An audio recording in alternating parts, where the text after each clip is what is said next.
नमस्कार प्रिय साथियों, कैसे हो? उम्मीद है कि आप ठीक होंगे। प्रिय साथियों, आज की अपनी क्लास रहेगी राजस्थान का बीकानेर जिला दर्शन। ठीक है, कौन सा जिला दर्शन पढ़ेंगे? बीकानेर। सबसे पहले अपन बात करते हैं बीकानेर की स्थापना किसने की है। मैं आपको बताना चाहूंगा कि बीकानेर की स्थापना जो है राव बीकाने की है। किसने की है? राव बीकाने। राव जोधा के पांचवें पुत्र थे राव बीका। राव जोधा के द्वारा इन्हें एक मूर्ति दी गई थी भैरव जी की, और जोधपुर से निकल गए। मान के चलना कि यहाँ जोधपुर है और इधर बीकानेर। ठीक है, यहाँ क्या है? जोधपुर है, और फिर यहाँ हमारा डायग्राम के अनुसार या मैप के अनुसार यहाँ पर है बीकानेर। यहाँ के राजा कौन थे? राव जोधा। और राव जोधा के पांचवें पुत्र थे राव बीका। राव जोधा के द्वारा बीका को कहा गया एक मूर्ति देकर कि जहां पर ये मूर्ति रुक जाए, भैरव जी की मूर्ति थी, जहां पर ये मूर्ति रुक जाए वहीं पर आप अपने राज्य की स्थापना कर देना। और कहते हैं कि राव जोधा के कहने पर राव बीका जो है बीकानेर की स्थापना करते हैं, और करणी माता का आशीर्वाद भी इन्हें प्राप्त रहता है। ठीक है, राव बीका के साथ यहां पर इनके भाई आए थे जिसका नाम है कांदल। एग्जाम में पूछा गया है। ठीक है, और एक आए थे इनके चाचा, और जिसका नाम है बिदा। यानी कि भाई कांदल और चाचा बिदा इनके साथ आते हैं। और बीकानेर में एक स्थान है जिसका नाम है कोडम देसर। कोडम देसर।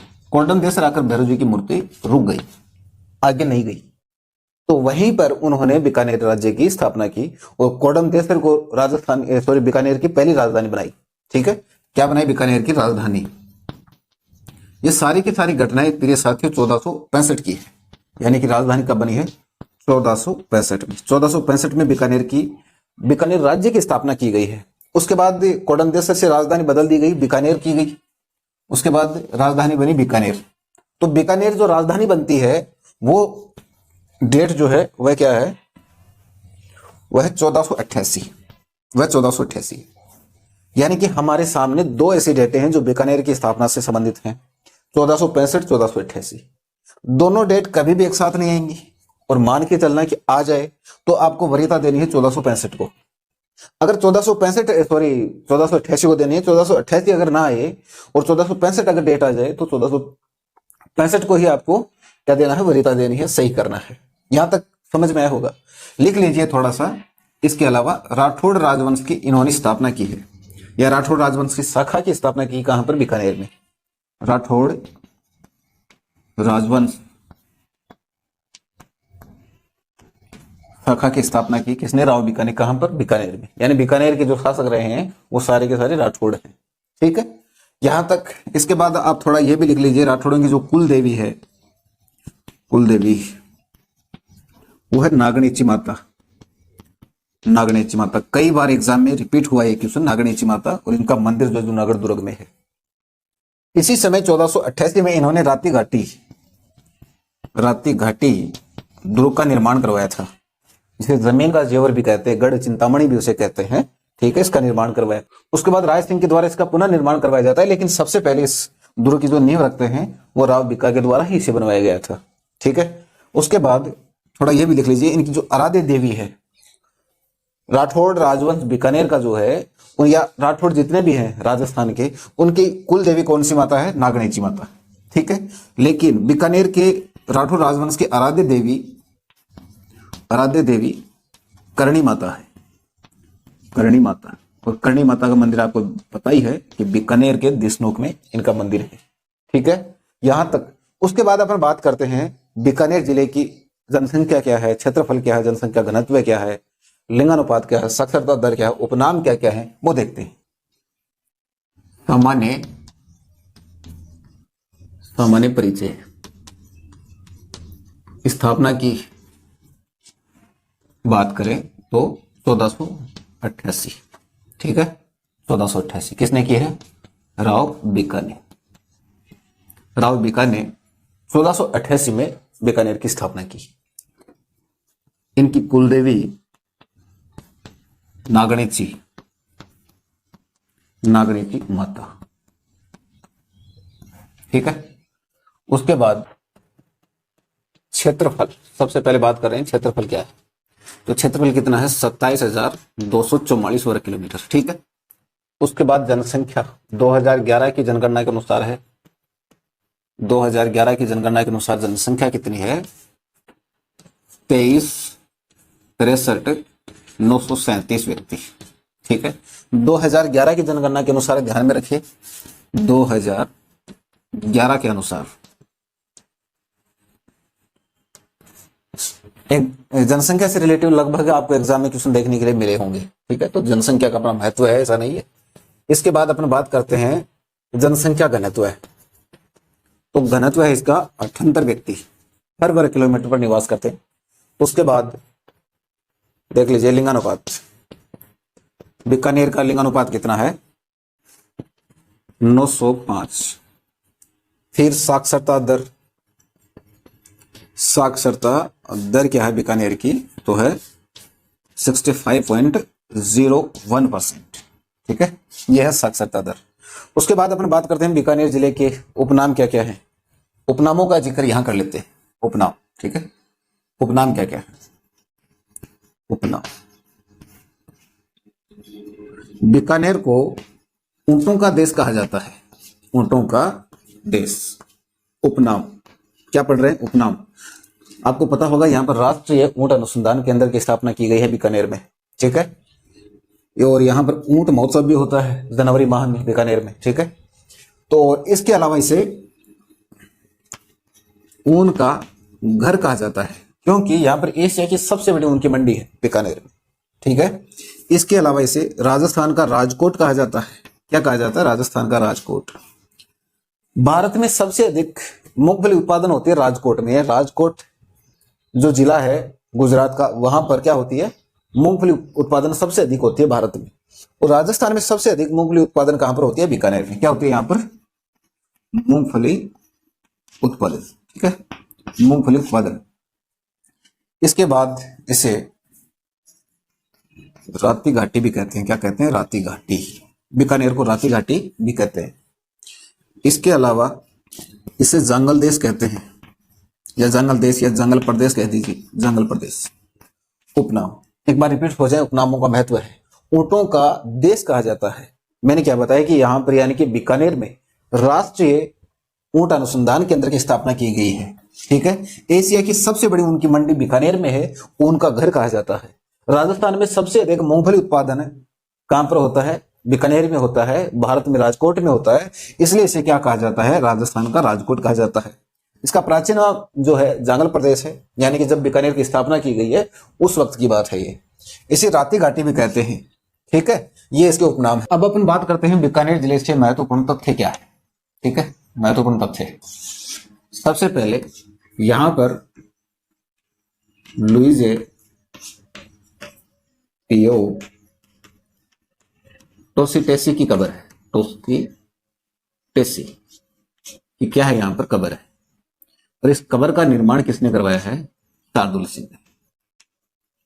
शार्दुल सिंह ने इस कब्र का निर्माण करवाया है। अंतिम शासक जो रहे उन्होंने इस कब्र का निर्माण करवाया। ठीक है, इसके अलावा इसे नथमल जोशी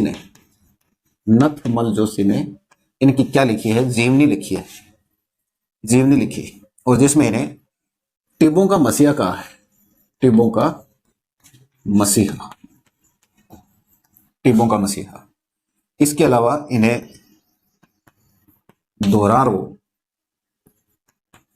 दोहरी भी कहा है, दोहरारो दोहरी किसे कहा जाता है, लुइजे पियो टोसीटेसी को। ठीक है, नथमल जोशी की एक रचना और है जिसका नाम है एक बींद और दो बिंदनी। ठीक, ये रचना किसकी है, नथमल जोशी की। ये सारी की सारी रचनाएं किसकी है, नथमल जोशी की है। जीवनी है ये, याद रहे, एक ही किताब है ये, और ये है लुइजे पियो टोसीटेसी की क्या है, जीवनी है। इसके बाद यहां लिख लीजिए, बीकानेर में एक महिला है जिसका नाम है पानीवाली बहन जी, पानीवाली बहन जी, और इसका नाम है विमला कौशिक। पानी संरक्षण के लिए जानी जाती है विमला कौशिक। ठीक है, पानी से याद आया, यहां पर एक कुआं है, यहां पर एक बड़ा कुआं है, बड़ा कुआं जिसे अलख सागर कहा जाता है, अलख सागर कहा जाता है। बीकानेर में एक बड़ा कुआं है जिसे अलख सागर कहा जाता है। इसके अलावा बीकानेर में मैंने आपको बताया है कि राष्ट्रीय ऊंट अनुसंधान केंद्र की स्थापना की गई है बीकानेर में। ठीक है। इसके अलावा एशिया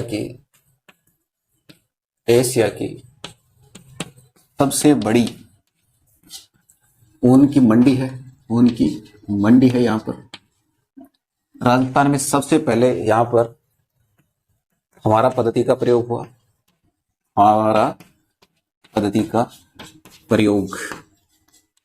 कहां पर किया गया? बीकानेर में। उसके बाद राजस्थान में सर्वाधिक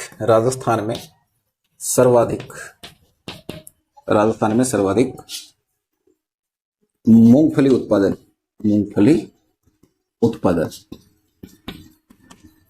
कहां पर होती है? बीकानेर में। बीकानेर के जो राठौड़ राजवंश के जो शाही शमशान घाट हैं उन्हें कहा जाता है देवीगढ़ शमशान घाट। देवी कुंड है, गढ़ नहीं है, देवी कुंड है, ये लिख लीजिए, देवी कुंड। ठीक। इसके बाद बीकानेर के कूलर बड़े प्रसिद्ध हैं। बीकानेर के लकड़ी के कूलर बड़े प्रसिद्ध हैं। लकड़ी के कूलर ठंडी हवा देते हैं। ठीक है ना।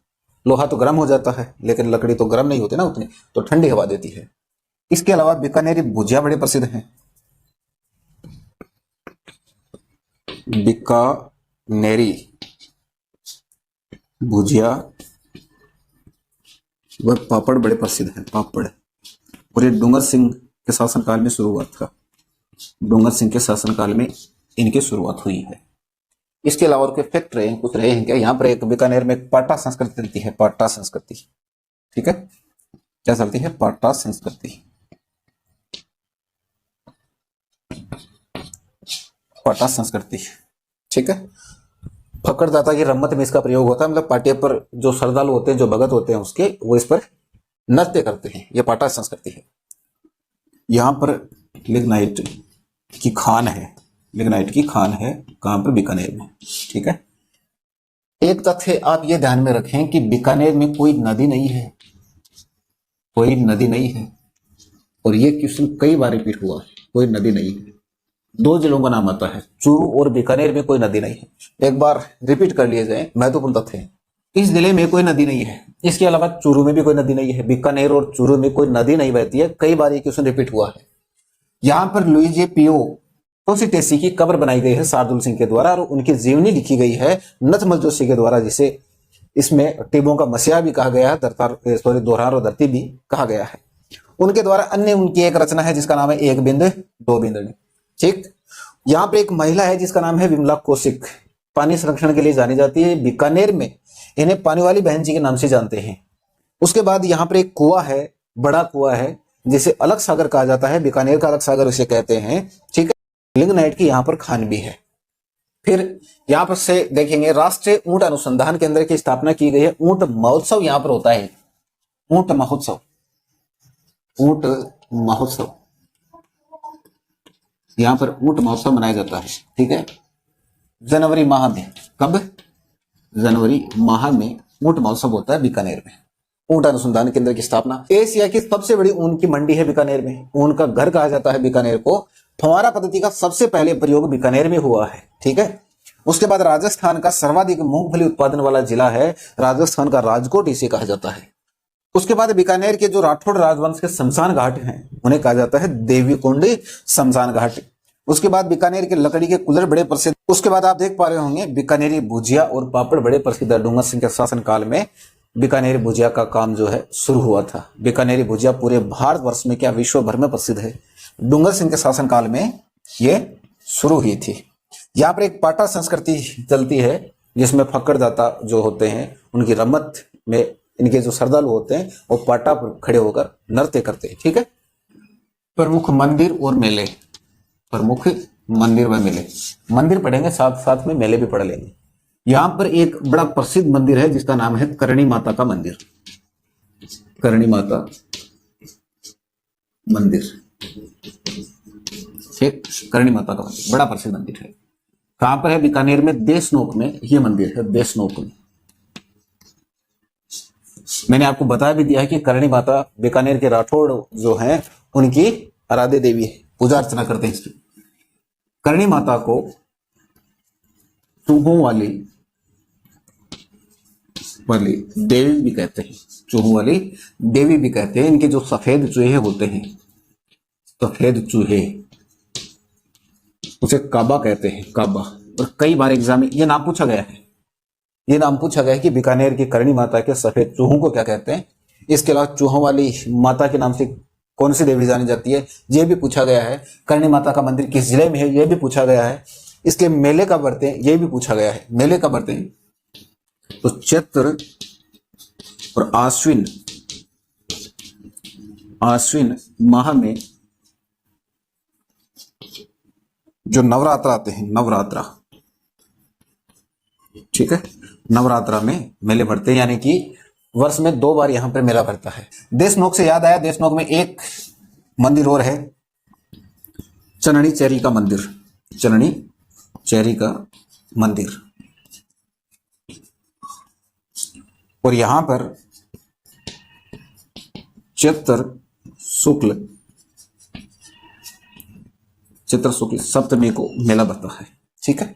2 मेले, 2 मंदिर कंप्लीट। उसके बाद अपन बात करते हैं कपिल मुनि की।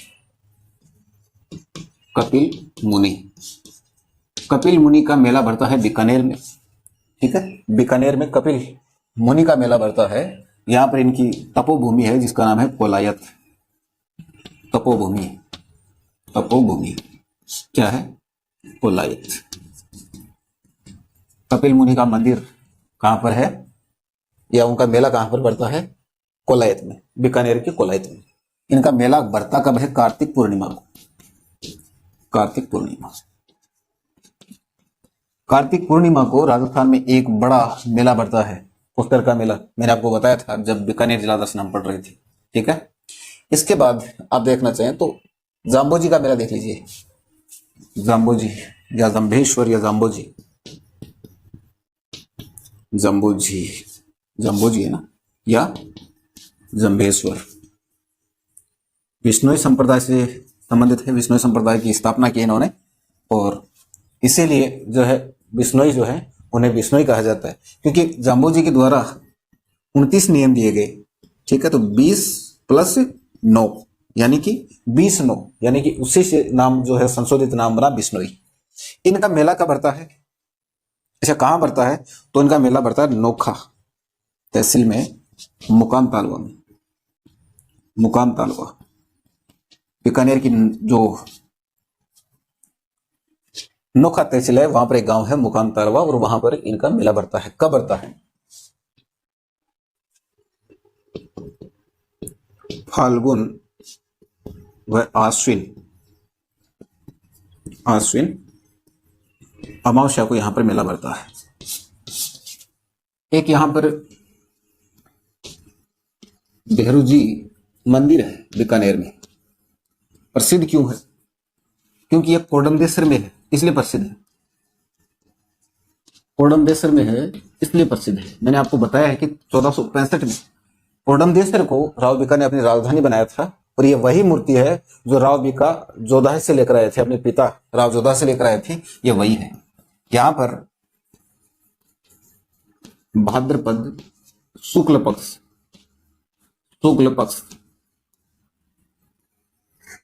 द्वादशी को मेला भरता है। बारस, यानी कि स्थानीय भाषा में क्या बोलते हैं, इसे बारस बोलते हैं। देखिए, भाद्रपद शुक्ल पक्ष, अक्सर हम क्या करते हैं कि भाद्रपद द्वादशी मेला। अब वहां पर एग्जाम में जो है कभी कभार कंफ्यूज करने के लिए ये दे दिया जाता है, इसलिए इसे भी याद करें कि कृष्ण पक्ष है या शुक्ल पक्ष है, ठीक है। इसके बाद यहां पर एक लक्ष्मी नारायण मंदिर है, लक्ष्मी नारायण मंदिर। इस मंदिर का निर्माण राव लोणकरण ने करवाया है। किसने करवाया? राव लोणकरण ने इसका निर्माण करवाया है। यहाँ पर जो मेला बढ़ता है वो बढ़ता है निर्जला ग्यारस का। निर्जला ग्यारस का मेला बढ़ता है यहाँ। निर्जला ग्यारस। निर्जला ग्यारस का मतलब है कि उस दिन जो उपवास करते हैं, महिलाएं जो उपवास करती हैं वो पानी नहीं पीती हैं। निर्जल होता है मतलब एकदम बिना जल का, जल या जलपान किए बिना ये उपवास करना होता है। ज्येष्ठ मास शुक्ल पक्ष एकादशी। ज्येष्ठ मास की एकादशी होती है, एकादशी जो होती है, ग्यारस जो होती है, उसका मेला यहाँ पर बढ़ता है, निर्जला ग्यारस का मेला। ठीक है। उसके बाद यहाँ पर बीकानेर में एक मेला और बढ़ता है, गणेश मूर्ति है, गणेश या गणेश मंदिर मान लीजिए, गणेश मंदिर कहां पर है? ये जूनागढ़ में है, जूनागढ़ दुर्ग में है, जूनागढ़ दुर्ग। ठीक है। यूनिक क्यों है? क्योंकि यहां पर जो गणेश की जो मूर्ति है वह सिंह सवार है, सिंह सवार मूर्ति, एकमात्र ऐसी मूर्ति जो सिंह पर सवार है, बाकी तो चूहे पर सवार मिलेगी गणेश जी की मूर्ति। ठीक है। कहां पर है? यूनिक चीज है, ये एग्जाम में पूछा गया है, यूनिक है। और जो चीजें यूनिक होती है इसका मतलब एग्जाम में हाईलाइट होती है। उसके बाद यहां पर एक 33 करोड़ देवी देवताओं का मंदिर है, देवी देवताओं का मंदिर। ठीक है। ये कहां पर है? ये भी जूनागढ़ में ही है, ये भी जूनागढ़ में ही है। बीकानेर जिले के मेले और मंदिर हुए समाप्त। और अब अपन बात करेंगे बीकानेर जिले से संबंधित महत्वपूर्ण शासक कौन कौन से हैं। सबसे पहले अपन बात करते हैं राव बिक्का। राव बिक्का का शासनकाल क्या है? 1465 से 1504 राव बिक्का का शासनकाल है, जिन्होंने 1488 में बीकानेर की स्थापना की। इनकी जब डेथ हुई 1504 में तो इनके पुत्र राव नरा राजा बने। राव नरा, राव नरा ध्यान से पढ़ लेना थोड़ा, मैं पूरी डिटेल दे दूंगा। जितने भी राजा हैं बीकानेर जिले के या बीकानेर राज्य से, उन सभी का जिक्र करेंगे। सारे के सारे जो डेटे हैं एनसीईआरटी पर आधारित रेटे लगा सकते हैं, टेंशन करने की कोई जरूरत नहीं है। देखिए इनका जो शासनकाल है वो है 1504। 1504 में ही ये डेथ हो गई थी इनकी, लेकिन 1504 से 4 ही रह जाएगा। उसके बाद राव बिक्का के छोटे पुत्र राव लोणकरण सिंह जो है शासन भार संभालते हैं। राव लोणकरण, लोणकरण, ठीक है, राव लोणकरण। इनका जो शासनकाल है वो है 1505 से लेकर 26 तक।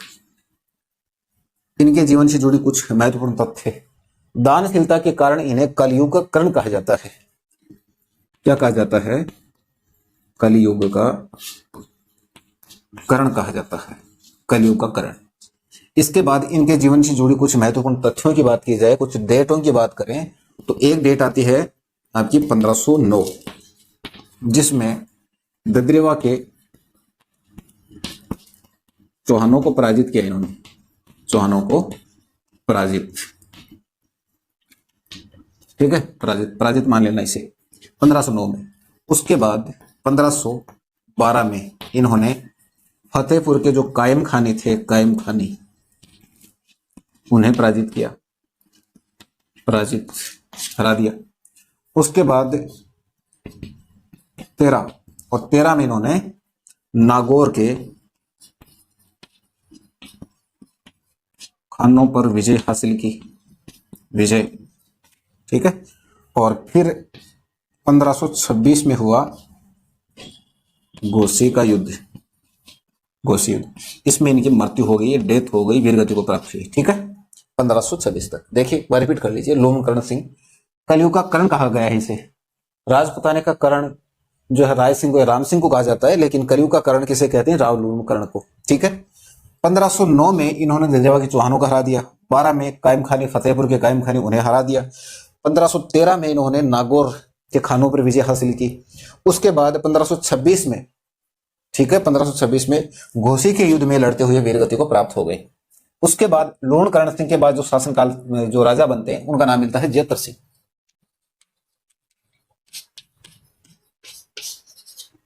और जिनका शासनकाल है, इनका क्या है? 26 से 42 है उनका, 26 से 42, यानी कि 1526 से 1542 तक इनका शासनकाल है।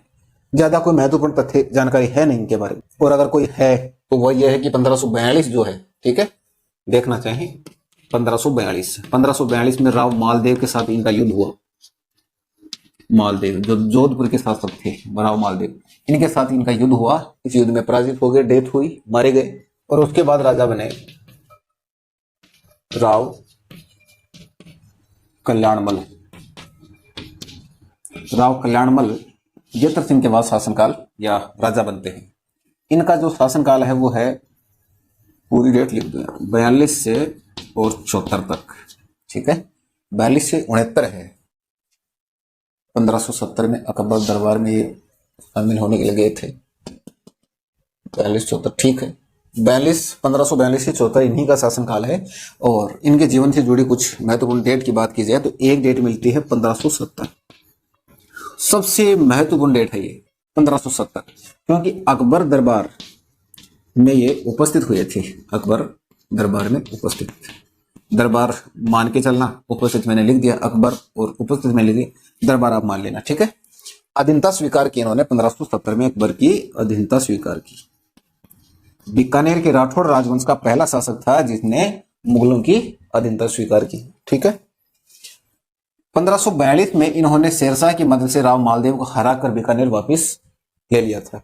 फिर 1570 में यहां चले गए। इनके बाद जो राजा बने वो बने राम सिंह। कौन बनते हैं? राम सिंह या राय सिंह, मान लीजिए, राम सिंह या राय सिंह। इनका जो शासनकाल है वो है 1574 से लेकर 1612, ठीक है। देखिए इनके जीवन से जुड़ी कुछ महत्वपूर्ण तथ्य। 1589 से 91 के दरमियान इन्होंने जूनागढ़ दुर्ग का निर्माण करवाया। जूनागढ़ दुर्ग का निर्माण करवाया। ये वही राती घाटी वाला दुर्ग, वही चिंतामणि या गढ़ चिंतामणि, ठीक है। तो इसका पुनर्निर्माण करवाया इन्होंने। और पुनर्निर्माण क्या कि मतलब जीरो से लेकर टॉप लेवल तक इन्हें तैयार किया है, ये मान के चलना, ठीक है। इसके अलावा इन्होंने राय सिंह प्रशस्ति लिखवाई है। राय सिंह प्रशस्ति, राय सिंह प्रशस्ति कहां पर है? बीकानेर के जूनागढ़ दुर्ग में इन्होंने लगवाई है, जिसमें राव बीका से लेकर राम सिंह, महाराजा राय सिंह या महाराजा राम सिंह तक का जो